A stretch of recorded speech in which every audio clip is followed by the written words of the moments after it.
Hello everyone. For my third review of the day, since I'm trying to do 4 nowadays to extend everything, this video is going to be about Paranormal Activity 3, and I consider this the last film for the franchise, because the others were just garbage, and frankly you don't want to talk about them too much, unless all of you want me to. Just let me know down below in the comment section if you want me to review the rest of them.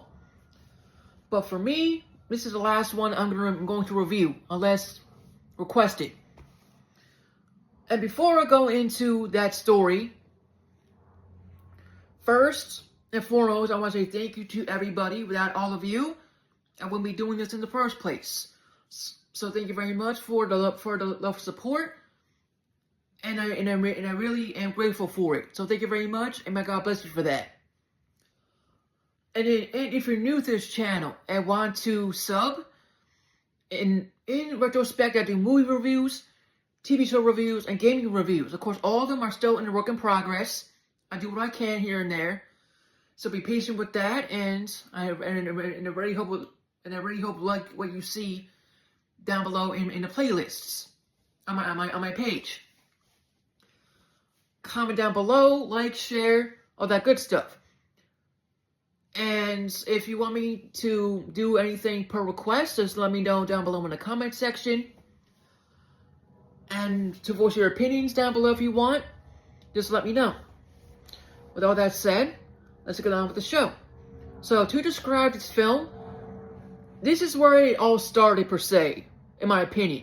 Others might agree or disagree on it, but we all know that of the two sisters from a Paranormal Activity 1. This is them as children, and we see the demon interacting with them, and see how it attached to one of the sisters. But in the process, of course, the demon was a total a-hole, full regard, and of course caused some damage, and of course killed people. We all know that. But this demon, the ever first demon, from the first Paranormal Activity, attached to one of the sisters as she grew up, and of course, unfortunately, would attach to the boyfriend as well as soon as she met somebody. And that's the case what happened in the first one. So basically, she had this gift. I don't know how she had this gift, but she did.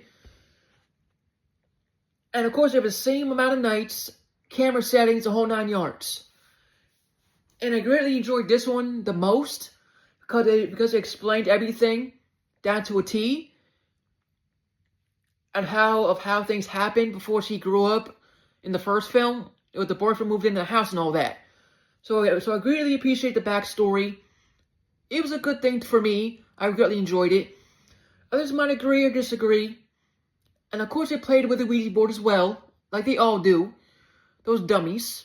And as a result, that demon popped up, and the house became haunted. And occurrences happened in the same amount of nights, camera settings, the whole shebang.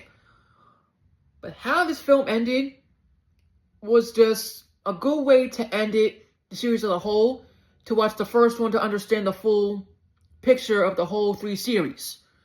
Of the 3 films that made it into a series. So I greatly appreciate that. So if you are a fan of the found footage horror films, I would say this one's for you perfectly, because this film explains how this demon was attached to Katie, pretty much, and kind of became her imaginary friend before it possessed her and did all the crazy shit that we know of, per se. So, again, if you are a fan of a film like this, a found footage, I have a few on here, including Paranormal Activity 1 and 2, Cannibal Holocaust, which is age-restricted, obviously, for a lot of reasons, and another one. What's it called? I never remember. The Blair Witch Project. So if you like those type of films, I have those films on this playlist for movie reviews. And this one's gonna be added to it as it should have been a long time ago. I was just too lazy about it. Just being honest.